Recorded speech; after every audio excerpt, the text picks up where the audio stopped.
தமிழ்நாட்டை பொறுத்தவரை அரசியலும் சினிமாவும் ஒட்டி பிறந்த இரட்டை குழந்தைகள் போல தொப்புள் கொடி சம்பந்தம் கொண்டவை. பிரிட்டிஷ்காரர்களின் ஆதிக்கத்தை எதிர்க்க திரைப்படங்களில் பாடல்களையும் காட்சிகளையும் பயன்படுத்திய கலைஞர்களில் தொடங்கி சினிமாவில் இருந்த அரசியலுக்கு வந்து கட்சி தொடங்கியவர்களும் ஏற்கனவே இருந்த கட்சிகளில் இயங்கியவர்களும் ஏராளமான எண்ணிக்கையில் இருக்கின்றனர். ஆனால் தென்னிந்திய அளவில் வெள்ளித்திரையில் இருந்த அரசியலுக்கு வந்து வெற்றிகரமாக ஆட்சி அதிகாரத்தை கைப்பற்றியவர்கள் மூவர் மட்டுமே.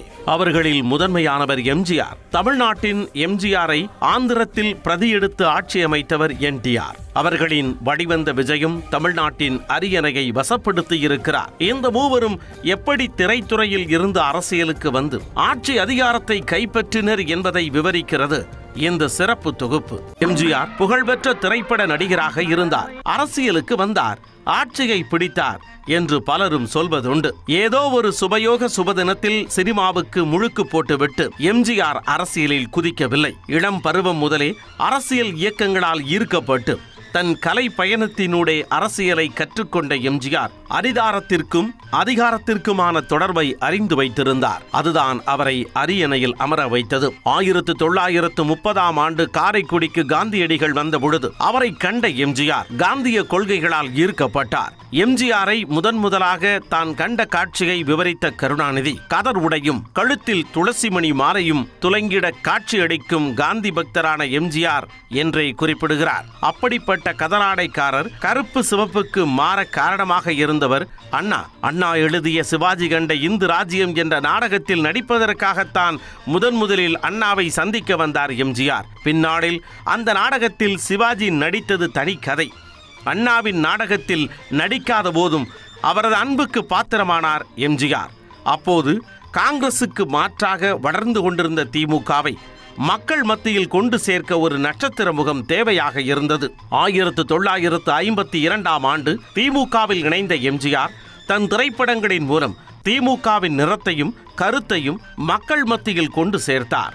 திமுக கொடியை திரைப்படங்களில் காட்டினால் அந்த காட்சியை சென்சார் நீக்கிவிடும் என்பதால் அந்த கொடியை தன் எம்ஜிஆர் பிக்சர்ஸ் நிறுவனத்தின் எம்பளமாக வைத்தார் எம்ஜிஆர். 1957ஆம் ஆண்டு முதல் முறையாக திமுகவை ஆதரித்து தேர்தல் பரப்புரை செய்தார் எம்ஜிஆர்.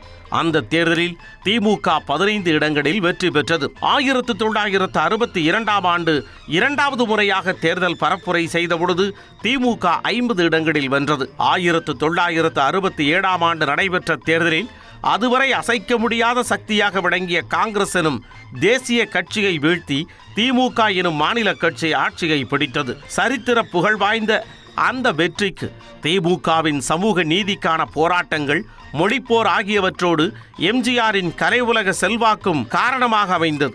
அப்போது சட்டமன்ற உறுப்பினராக தேர்ந்தெடுக்கப்பட்ட எம்ஜிஆர் சிறு சேமிப்பு துணைத் தலைவராகவும் நியமிக்கப்பட்டார். 1971ஆம் ஆண்டு நடைபெற்ற தேர்தலில் மீண்டும் சட்டமன்ற உறுப்பினரான எம்ஜிஆர் அந்த ஆண்டில் திராவிட முன்னேற்றக் கழகத்தின் பொருளாளராகவும் தேர்ந்தெடுக்கப்பட்டார். அப்போது மாநிலத்தின் நிதி நிலைமை மிக மோசமாக இருந்தது.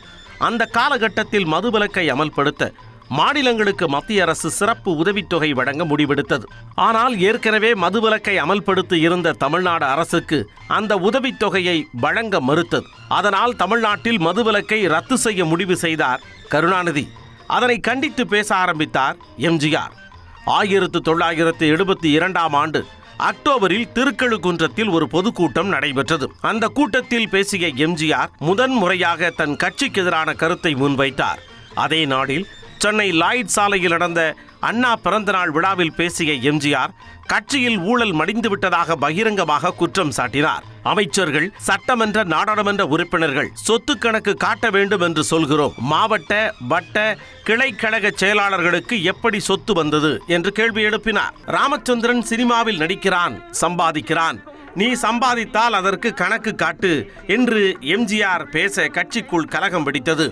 அக்டோபர் மாதம் 10ஆம் தேதி கட்சி பொறுப்புகளில் இருந்தும் தற்காலிகமாக நீக்கப்பட்டார் எம்ஜிஆர். அதே சமயம் தனது பேச்சுக்கு வருத்தம் தெரிவித்தால் எம்ஜிஆர் மீதான நடவடிக்கை கைவிடப்படும் என்றும் தெரிவிக்கப்பட்டிருந்தது. கட்சியில் இருந்து தான் இடைநீக்கம் செய்யப்பட்ட செய்தியை அறிந்த எம்ஜிஆர் அங்கிருந்து செய்தியாளர்களை தன்னோடு சாப்பிட அழைத்தார். அவர்கள் ஏற்கனவே சாப்பிட்டு விட்டதாக சொல்ல பாயாசம் மட்டுமாவது சாப்பிடும்படி சொன்ன எம்ஜிஆர் தன் கையாலேயே அனைவருக்கும் பாயாசம் வழங்கிவிட்டு இது என் வாழ்விலேயே மகிழ்ச்சியான நாள் என்று குறிப்பிட்டார். அந்த தருணத்தில் எம்ஜிஆர் கருணாநிதி இடையேயான மோதலை தவிர்க்கும் விதமாக நடைபெற்ற பேச்சுவார்த்தைகள் தோல்வியை தழுவ அக்டோபர் மாதம் 14ஆம் தேதி கட்சியின் அடிப்படை உறுப்பினர் உட்பட அனைத்து பொறுப்புகளில் இருந்தும் நிரந்தரமாக நீக்கப்பட்டார் எம்ஜிஆர். கட்சியின் இந்த முடிவை கண்டித்து ஏராளமான தொண்டர்கள் போராட்டத்தில் குதித்தனர். தீக்குடிப்பு, பஸ் எரிப்பு என தனக்கு ஆதரவாக பரவிய போராட்டத்தை கண்ட எம்ஜிஆர் புதியதொரு அரசியல் கட்சியை தொடங்க முடிவெடுத்தார்.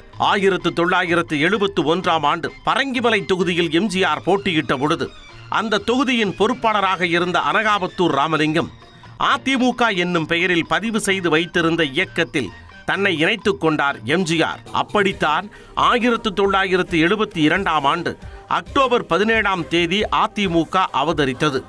1952ஆம் ஆண்டுக்கு முன்னர் காங்கிரசிலும் 1952ஆம் ஆண்டுக்கு பின்னர் திமுகவில் 20 ஆண்டுகளும் இயங்கிய எம்ஜிஆர் அதிமுக என்னும் இயக்கத்தை வலுவாக கட்டமைத்தார்.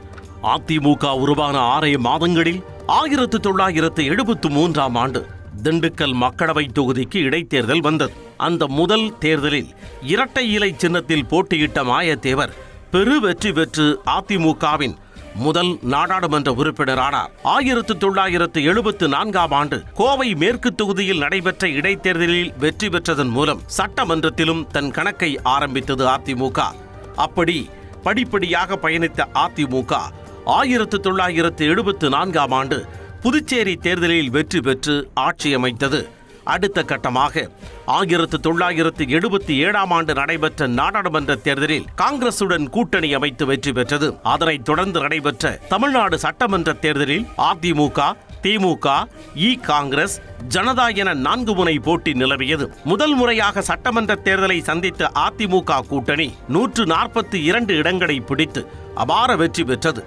ஒரு கட்சி தொடங்கப்பட்ட 5 ஆண்டுகளில் ஆட்சியை பிடித்து சாதனை, ஒரு நடிகர் அரசியலில் களமிறங்கி அரியணையை பிடித்த சாதனை என பல சாதனைகளை சாத்தியமாக்கியது 1977ஆம் ஆண்டு தேர்தல். அப்போது ஆட்சி அமைக்க வருமாறு எம்ஜிஆருக்கு அழைப்பு விடுத்தார் ஆளுநர் பிரபுதாஸ் பட்வாரி. தேர்தலுக்கு முன்பாக மதுரையை மீட்ட சுந்தரபாண்டியன் என்ற திரைப்படத்தில் நடித்துக் கொண்டிருந்தார் எம்ஜிஆர். இடையில் தேர்தல் அறிவிப்பு வந்துவிட திரைப்பட பணிகளை ஒத்தி வைத்துவிட்டு தேர்தல் பணிகளில் கவனம் செலுத்த வேண்டி வந்தது. தேர்தலில் எம்ஜிஆர் மிகப்பெரிய வெற்றியை பெற்ற நிலையில் தனது படத்தை தொடர முடியாமல் போய்விடுமோ என்ற கவலையில் இருந்தார் தயாரிப்பாளர். அதனை அறிந்த எம்ஜிஆர் உடனடியாக மைசூரில் படப்பிடிப்பை தொடங்கும்படி சொன்னார். படத்தை முழுமையாக முடித்துக் கொடுத்த பின்னர் ஜூன் மாதம் 30ஆம் தேதி முதலமைச்சராக பதவியேற்றார் எம்ஜிஆர். ராஜாஜி மண்டபத்தில் பதவி ஏற்பு விழா நடந்து முடிந்ததும் தன் அமைச்சரவை சகாக்களுடன் அண்ணா சாலையில் அமைக்கப்பட்ட பிரம்மாண்டமான மேடைக்கு வந்த எம்ஜிஆர் மக்கள் முன்பாக பதவியேற்று பேசினார். அப்போது லஞ்ச லாவணியமற்ற ஆட்சியை அமைப்பேன் என உறுதியளித்தார். அதன் பிறகு எம்ஜிஆர் மறையும் வரை அவருக்கு சட்டமன்ற தேர்தலில் தோல்வியே இல்லை என்றானது. தொடர்ச்சியாக 3 முறை தமிழ்நாட்டின் முதல்வராக இருந்த எம்ஜிஆர் மருத்துவமனையில் படுத்துக்கொண்டே ஜெயிக்க முடியும் என்கின்ற அதிசயத்தை நிகழ்த்தி காட்டினார். தமிழ்நாட்டில் இருவரும் திராவிட கட்சிகள் மட்டுமே ஆட்சி அமைக்க முடியும் என்ற நிலை எம்ஜிஆரால் தான் உருவானது. எம்ஜிஆரின் பாணியை அப்படியே பின்பற்றி ஆந்திரத்தில் ஆட்சி அதிகாரத்திற்கு வந்தவர் NT ராமாராவ். இருவரும் நெருங்கிய நண்பர்கள் என்ற போதும் எம்ஜிஆரை தனது குரு என்றே குறிப்பிடுவார் NTR. ஒரு சார் பதிவாளராக தன் வாழ்க்கையை தொடங்கிய NTR சினிமா மீதிருந்த ஆர்வத்தால் அரசு வேலையை உதறிவிட்டு நடிகராக மாறினார். முதலில் சிறு சிறு வேடங்களில் தலை காட்டிய NTR பின்னர் கதாநாயகனாக உயர்ந்தார். ஒரு கட்டத்தில் புராண கதைகளில் நடிப்பதற்காக வந்த வாய்ப்புகள் அவரது புகழை கூட்டின. கிட்டத்தட்ட 17 படங்களில் NTR கிருஷ்ணராகவோ அல்லது ராமராகவோ நடித்ததாக சொல்லப்படுகிறது. அன்றைய ஒருங்கிணைந்த ஆந்திர பிரதேசத்து மக்கள் NT ராமாராவை கிருஷ்ணர் அல்லது ராமராகவே பார்த்தனர். கிருஷ்ணர் எப்படி இருப்பார் என்று அன்றைய ஆந்திர மக்களிடம் கேட்டால் அவர்கள் NTRஐ தான் கைகாட்டுவார்கள். திருப்பதிக்கு சென்று மொட்டை போட்டவர்கள் அங்கிருந்து நேரடியாக சென்னைக்கு தான் வருவார்கள். அப்பொழுது சென்னையில் தங்கியிருந்த NTRின் வீட்டிற்கு குடும்பமாக வரும் மக்கள் அவரை பார்த்த பரவசத்துடன் ஊர் திரும்புவார்கள். அப்போது NTRக்கு அரசியல் ஆர்வமெல்லாம் இருந்ததில்லை. 1981ஆம் ஆண்டு ஆந்திர பிரதேசத்தில் அமைச்சராக இருந்த சந்திரபாபு நாயுடு NT ராமராவின் மகனான புவனேஸ்வரியை திருமணம் செய்து கொண்டார். அந்த காலகட்டத்தில் சந்திரபாபு நாயுடு காங்கிரஸ் கட்சியில் இருந்து சஸ்பெண்ட் செய்யப்பட்டதால் காங்கிரஸ் கட்சியின் மீது ராமராவுக்கு கோபம் ஏற்பட்டது. அந்த சமயத்தில் ஆந்திர மாநில முதலமைச்சர்களை அடிக்கடி மாற்றிக் கொண்டிருந்தது காங்கிரசின் டெல்லி தலைமை. குறிப்பாக ஆந்திர முதல்வர் அஞ்சையா காங்கிரஸ் தலைவர்களால் அவமதிப்புக்கு உள்ளானது மாநிலம் முழுக்க சர்ச்சையானது. அப்போது ஆந்திர மாநில மக்களை அவமதிக்கும் காங்கிரஸ் கட்சிக்கு எதிராக ஓர் அலை உருவானது. அந்த அலையை தனக்கு சாதகமாக பயன்படுத்தி கொண்டு அரசியலில் குதித்தார் NTR. 1982 ஆண்டு மார்ச் மாதம் 29 தெலுங்கு தேசம் எனும் கட்சியை தொடங்கினார் NTR. ஆந்திர அரசியலில் நிலவும் டெல்லி ஆதிக்கத்தை வீழ்த்தவே தெலுங்கு தேசத்தை தோற்றுவித்ததாக சொன்னார் NTR. கட்சி தொடங்கிய கையோடு மக்களை சந்திக்க புறப்பட்டார். தன்னுடைய செவர்லே வேனை ஒரு ரதமாக உருமாற்றினார். சைத்தன்ய ரதம் என்று பெயரிடப்பட்ட அந்த வேனில் ஒரு சுழலும் மேஜை, நாற்காலி மற்றும் ஓய்வெடுக்கும் அறை ஆகியவை இருந்தன. யாத்திரையை தொடங்கிய NT ராமராவ் 9 மாதங்கள் ஆந்திரா முழுமையும் சுற்றி வந்தார். சாலையோர கடைகளில் உணவருந்தினார், மரத்தடியில் படுத்து உறங்கினார். தன்னுடைய 2 மகன்களின் திருமணத்திற்கு கூட செல்லவில்லை. செல்லும்படியெல்லாம் NTRஐ பார்க்க கூட்டம் அலைமோதியது. கிராமங்களில் எல்லாம் தங்கள் சார்பாக ஒருவரை சாலையில் நிறுத்திய மக்கள் NTRின் ரதம் வருவது தெரிந்தால் தகவல் அனுப்பும்படி பணித்தனர். அவ்வாறு ஆள் வைத்தெல்லாம் NTRின் பேச்சை கேட்க திரண்டனர் ஆந்திரத்து மக்கள். முதலில் NTRக்கு திரண்டு வந்த கூட்டத்தை பார்த்த காங்கிரஸ் கட்சியினர் ஒரு நடிகர் என்கின்ற முறையில் அவரை பார்ப்பதற்காக வருகின்றனர் என்றே கருதினர். அது ஓட்டாக மாறாது என்பதே அவர்களது வாதமாக இருந்தது. அதனால் ராமராவை அவர்கள் டிராமாராவ் என்றே கிண்டல் செய்தனர். ஆனால் எதையும் கண்டுகொள்ளாமல் தன் யாத்திரையை தொடர்ந்தார் NTR. 1983 ஆண்டு தேர்தல் அறிவிப்பு வெளியான பின்னர்தான் தனது யாத்திரையை முடித்தார். அரசியல் ரீதியாக ஒரு ரத யாத்திரையை பயன்படுத்தியது அதுதான் முதல் முறை. அதற்கு முன்னதாக திறந்தவெளி வேனில் பிரச்சாரம் செய்யும் முறையை MGR தமிழ்நாட்டில் அறிமுகப்படுத்தி இருந்த போதும் NTR பாணியிலான இந்த யாத்திரை இந்திய அரசியலில் புதிய உத்தியாக பார்க்கப்பட்டது. அந்த 9 மாத உழைப்பு அவரை ஆட்சி கட்டிலில் அமர்த்தியது. ஆந்திராவின் 10வது முதல்வராகவும் காங்கிரஸ் கட்சி அல்லாத முதல் முதலமைச்சராகவும் பொறுப்பேற்றார் NTR. MGR NTR இருவரிடமும் இருந்து மாறுபட்டது விஜயின் அரசியல் பிரவேசம். 90களின் இறுதியில் தமிழ் சினிமாவில் தனக்கென ஒரு இடத்தை உறுதி செய்து கொண்ட விஜய் அரசியலில் நுழைவது பற்றிய கேள்விகள் எழுப்பப்படும் போதெல்லாம் தனக்கு அரசியலில் ஆர்வம் இருப்பதாகவும் ஆனால் அதற்கான காலம் கணிய வேண்டும் என்றே பதில் சொல்லி வந்தார். அதுவரையில் தன் படங்களில் அரசியல் சம்பந்தப்பட்ட காட்சிகளையோ வசனங்களையோ வைத்ததில்லை விஜய். 2008 ஆண்டு நவம்பர் மாதம் 16 அன்று ஈழத் தமிழர்களுக்கு ஆதரவாக தனது ரசிகர் மன்றத்தினருடன் இணைந்து உண்ணாவிரத போராட்டம் மேற்கொண்டார் விஜய். தமிழகமெங்கும் 300 இடங்களில் நடைபெற்ற அந்த போராட்டத்தின் போதுதான் விஜய் மீது அரசியல் கட்சிகளின் பார்வை பதிந்தது. அதனைத் தொடர்ந்து விஜயின் படங்களுக்கு அரசியல் நெருக்கடிகள் வர ஆரம்பித்தன. 2010 ஆண்டு தீபாவளிக்கு வெளியாக வேண்டிய காவலன் படம் பல்வேறு சிக்கல்களால் தள்ளிக்கொண்டே போய் 2011 ஆண்டு பொங்கலுக்கு வெளியாவதாக அறிவிக்கப்பட்டது. ஆனால் அன்றும் திரையிட முடியாமல் அதற்கு மறுநாள் வெளியானது. திமுக ஆட்சி காலத்தில் நேர்ந்த இந்த நெருக்கடியால் விஜய் தரப்பு மிகுந்த மனவருத்தம் அடைந்தது. அந்த சூழ்நிலையில் அடுத்து வந்த அதிமுக ஆட்சி காலத்திலும் விஜயின் தலைவா படத்திற்கு பிரச்சனைகள் வந்தன. திரைப்பட தலைப்பின் கீழ் இருந்த டைம் டு லீட் என்கின்ற வாசகம் அப்போதைய முதலமைச்சரான ஜெயலலிதாவை கோபப்படுத்தியதாகவும் அதனாலேயே தலைவா படத்திற்கு தடைகள் வந்ததாகவும் அப்போது பரபரப்பாக பேசப்பட்டது. அப்பொழுதெல்லாம் அமைதி காத்த விஜய் பின்னர் கத்தி, சர்க்கார், மிர்சல், லியோ என தன்னுடைய படங்களில் அரசியல் வாசம் வீசும் வசனங்களை வைக்க ஆரம்பித்தார். அதன் தொடர்ச்சியாக விஜயின் அசல் அரசியல் பிரவேசம் அரங்கேறியது. 2024 ஆண்டு பிப்ரவரி மாதம் 2 தமிழக வெற்றிக் கழகம் எனும் புதிய கட்சியை தொடங்குவதாக அறிவித்தார் விஜய். நிர்வாக சீர்கேடுகள், ஊழல், பிளவுவாத அரசியல் ஆகியவற்றை தவிர்த்து தமிழக மக்களுக்கு முழுமையாக உதவ வேண்டும் என்பதற்காகவே தமிழக வெற்றிக் கழகம் தொடங்கப்பட்டுள்ளதாக தெரிவித்தார் விஜய். 2024 ஆண்டு நாடாளுமன்ற தேர்தலில் போட்டியிடுவதில்லை என்றும் 2026 ஆண்டு சட்டமன்ற தேர்தலில் வெற்றி பெற்று அரசியல் மாற்றத்திற்கு வழிவகுப்பதே தமிழக வெற்றிக் கழகத்தின் இலக்கு என்றும் குறிப்பிட்டிருந்தார் விஜய். விக்கிரவாண்டியில் உள்ள வி சாலையில் நடைபெற்ற தாவேகா முதல் மாநாட்டில் பெரியார், அம்பேத்கர், காமராஜர், வேலுநாச்சியார், அஞ்சலை அம்மாள் ஆகியோரை கொள்கை தலைவர்களாக அறிவித்தார் விஜய். தனது கன்னி பேச்சில் அனல் பறக்க வைத்த விஜய் பிளவுவாத அரசியல் செய்பவர்கள் தாவேகாவின் கொள்கை எதிரி என்றும், பெரியார் அண்ணா பெயரை வைத்துக்கொண்டு தமிழ்நாட்டை சுரண்டும் கூட்டம் அரசியல் எதிரி என்றும் சாடினார். நாட்டையை பாழ்படுத்துற பிளவுவாத அரசியல் செய்யறவங்க தான் தமிழக வெற்றி கழகத்தோட ஒரே முழு முதல் கொள்கை எதிரி, ஐடியாலஜிக்கல் எனிமி. அடுத்து திராவிட மாடல்னு சொல்லிக்கிட்டு தந்தை பெரியார் பேரறிஞர் அண்ணா பேரை வச்சு தமிழ்நாட்டை சுரண்டி கொள்ளையடிக்கிற ஒரு குடும்ப சுயநல கூட்டம் தான் நம்மளோட அடுத்த எதிரி, அரசியல் எதிரி, பொலிட்டிக்கல் எனிமி. தன்னுடன் கூட்டணி அமைப்போருக்கு ஆட்சி அதிகாரத்தை பகிர்ந்தளிப்போம் என்று கூறி கூட்டணிக்கு அழைப்பு விடுத்தார். நமக்கு எப்பவுமே நம்மளை நம்பி வர்றவங்கள அரவணைச்சுத்தானே பழக்கம். அதனால நம்மளை நம்பி நம்மளோட களம் காண வர்றவங்களுக்கும் ஆட்சி அதிகாரத்தில் பங்களிப்பு தந்து அதிகார பகிர்வு செய்யப்படும். கட்சி தொடங்கிய பிறகு பெரிதாக களப்பணிகளில் கலந்து கொள்ளாத விஜய் முதன்முறையாக பரந்தூருக்கு சென்றது அரசியல் கட்சியினரின் புருவத்தை உயர்த்தியது. அதுவரை ஒர்க் ஃப்ரம் ஹோம் அரசியல்வாதி என விமர்சிக்கப்பட்ட விஜய் புதிய விமான நிலையத்திற்கு எதிராக போராட்டத்தில் ஈடுபட்டு வந்த மக்களை சந்தித்தார். தன்னுடைய கள அரசியல் அங்கிருந்து தொடங்குவதாக சூளுரைத்தார். உங்கள மாதிரி விவசாயிகளோட காலடி மண்ணை தொட்டு கும்பிட்டுதான் என்னோட பயணத்தை தொடங்கணும்னு ஒரு முடிவோட தான் இருந்தேன். அதுக்கு சரியான இடம் இதுதான் எனக்கு தோணுச்சு. நம்மள ஆண்டுகிட்டு இருக்கிற ஒன்றிய அரசுக்கும் மாநில அரசுக்கும் நான் சொல்லணும்னு நினைக்கிறேன். நான் இங்க வளர்ச்சிக்கு எதிரானவெல்லாம் கிடையாது.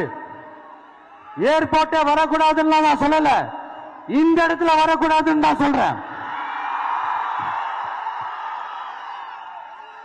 இதை நான் சொல்லலன்னு வைங்களேன், இவன் வளர்ச்சிக்கு எதிரானவன் அப்படி இப்படின்னு சொல்லி ஒரு கதையை கட்டி ஆரம்பிச்சிருவாங்க. 2025ஆம் ஆண்டு ஆகஸ்ட் 21ஆம் தேதி மதுரையில் தாவேகாவின் 2வது மாநில மாநாடு நடைபெற்றது. அப்போது 1967, 1977ஆம் ஆண்டில் தமிழ்நாட்டில் ஆட்சி மாற்றம் ஏற்பட்டது. 2026ஆம் ஆண்டில் அப்படியொரு வரலாறு திரும்ப போகிறது என்பதை சொல்வதற்கான மாநாடு இது என்று உறுதிபட பேசினார் விஜய். தங்களது ஒரே கொள்கை எதிரி பாஜக தான் என்றும், ஒரே அரசியல் எதிரி திமுக தான் என்றும் வெளிப்படையாக பேசிய விஜய் 2026ஆம் ஆண்டில் திமுகவுக்கும் தாவேகாவுக்கும் தான் போட்டி என தீர்க்கமாக சொன்னார். தேர்தலுக்கு முன்னதாக விஜய் மேற்கொண்ட மக்கள் சந்திப்பு பயணங்களின் பொழுது விஜயை பார்ப்பதற்காக பெரும் கூட்டம் கூடியது. அப்பொழுது நடிகர்களை பார்க்க கூடும் கூட்டமெல்லாம் ஓட்டாக மாறாது என அரசியல் கட்சிகள் விமர்சித்தன. அந்த காலகட்டத்தில் தாவேகா சார்பில் கரூரில் நடைபெற்ற பொதுக்கூட்டத்தில் நெரிசல் ஏற்பட்டு 41 பேர் உயிரிழந்த சம்பவம் ஒட்டுமொத்த தேசத்தையும் அதிர்ச்சியில் ஆழ்த்தியது. அப்போது விஜயின் மீது பல்வேறு குற்றச்சாட்டுகள் முன்வைக்கப்பட்டன. அந்த சூழலில் 2026ஆம் ஆண்டு சட்டமன்ற தேர்தலுக்கான தேதி அறிவிக்கப்பட திமுக, அதிமுக உள்ளிட்ட கட்சிகள் தங்கள் கூட்டணியை வலுப்படுத்தவும் பிரச்சார உத்திகளை திட்டமிடவும் பரபரப்பாக இயங்கின. அப்பொழுது தமிழ்நாடு முழுவதும் விஜய் தீவிர பிரச்சாரம் மேற்கொள்வார் என எதிர்பார்க்கப்பட்டது. ஆனால் சில இடங்களில் மட்டுமே பிரச்சாரம் செய்தார் விஜய். பல நிகழ்வுகளை ரத்து செய்தார். மக்களை சந்திக்காமல் ஒருவர் எப்படி வாக்குகளை வாங்க முடியும் என அப்போது விஜயின் மீது விமர்சன கணைகள் வீசப்பட்டன. 2026ஆம் ஆண்டு ஏப்ரல் மாதம் 23ஆம் தேதியன்று வாக்குப்பதிவு நடைபெற்ற நிலையில் மே மாதம் 4ஆம் தேதியன்று முடிவுகள் வெளியாகின. அந்த முடிவுகள் பெரும் ஆச்சரியத்தை அளித்தன. முதன் முறையாக தேர்தலில் போட்டியிட்ட தாவேகா 108 இடங்களை கைப்பற்றி தனிப்பெரும் கட்சியாக உருவெடுத்திருந்தது. யாருக்கும் அறுதி பெரும்பான்மை இல்லாத அந்த சூழலில் அடுத்து என்ன நடக்கப் போகிறது என்பதை அறிய முடியாத அளவுக்கு அரசியல் சதுரங்கம் அரங்கேறியது. திமுகவுடன் கூட்டணியில் இருந்த காங்கிரஸ் கட்சி திடீரென தாவேகாவுக்கு ஆதரவளிப்பதாக அறிவித்தது.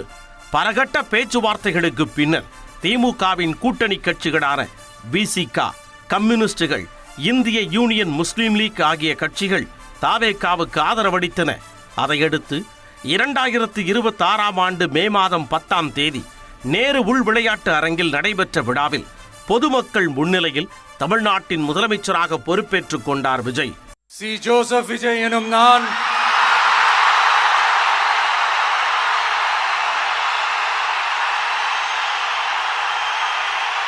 தமிழ்நாட்டு அரசின் முதலமைச்சராக உண்மையாகவும் உளச்சான்றின்படியும் என் கடமைகளை நிறைவேற்றுவேன் என்றும் ஆண்டவன் மீது ஆணையிட்டு உறுதிமொழிகிறேன். அதன் மூலம் 5 தசாப்தங்களுக்கு பின்னர் தமிழ்நாட்டில் இருவரும் திராவிட கட்சிகள் அல்லாத ஒரு கட்சி ஆட்சி அமைத்தது. ஆட்சி மாற்றம் வரும் என்று தேர்தல் பிரச்சாரத்தில் தான் சொன்னதை நிகழ்த்தி காட்டிய விஜய் கூட்டணி கட்சிகளுக்கு அமைச்சரவையில் இடமளித்து அகமகிழ வைத்தார். தமிழ்நாட்டை பொறுத்தவரையில் எம்ஜிஆர் மற்றும் விஜயின் அரசியல் பயணத்தை ஒப்பிட்டால் சில ஆச்சரியமான ஒற்றுமைகள் இருப்பது புலப்படும். சினிமாவில் புகழ்பெற்று விளங்கிய இருவரும் தங்களுக்கு மார்க்கெட் இருக்கும் போதே கட்சி தொடங்கி அரசியல் களம் கண்டனர். இருவருமே தாங்கள் சந்தித்த முதல் தேர்தலிலேயே ஆட்சியை பிடித்து முதல்வராக பொறுப்பேற்றனர். அண்ணா, காமராஜர் போன்ற ஆகப்பெரும் தலைவர்களின் மறைவிற்கு பின் ஆட்சிக்கு வந்தார் எம்ஜிஆர். அதை போலவே கருணாநிதி, ஜெயலலிதா போன்ற ஆகப்பெரும் ஆளுமைகளின் மறைவிற்கு பின் ஆட்சியை பிடித்தார் விஜய். எம்ஜிஆர் தனது முதல் தேர்தலில் திமுக, இந்திரா காங்கிரஸ், ஜனதா ஆகிய 3 கட்சிகளை எதிர்த்து களமாடியது. தாவேகாவும் திமுக கூட்டணி, அதிமுக கூட்டணி, நாம் தமிழர் ஆகியவற்றை எதிர்த்து 4 முனை போட்டியில் வென்றது. எம்ஜிஆர், விஜய் இருவருமே மக்கள் முன்னிலையில் பதவியேற்றுக் கொண்டனர். இருவரது அமைச்சரவையிலும் பிராமணருக்கு அமைச்சர் பதவி அளிக்கப்பட்டது. மக்களை சந்தி, மக்களோடு இரு, மக்கள் பிரச்சனையை பேசு என்பதை தன் தாரக மந்திரமாக கடைபிடித்தார் எம்ஜிஆர். மக்களை சந்திப்பதற்கான வாய்ப்பு குறைவாக இருந்தபோதும் வாக்குகளை வாரி குவித்து முதலமைச்சர் நாற்காலியில் அமர்ந்தார் விஜய்.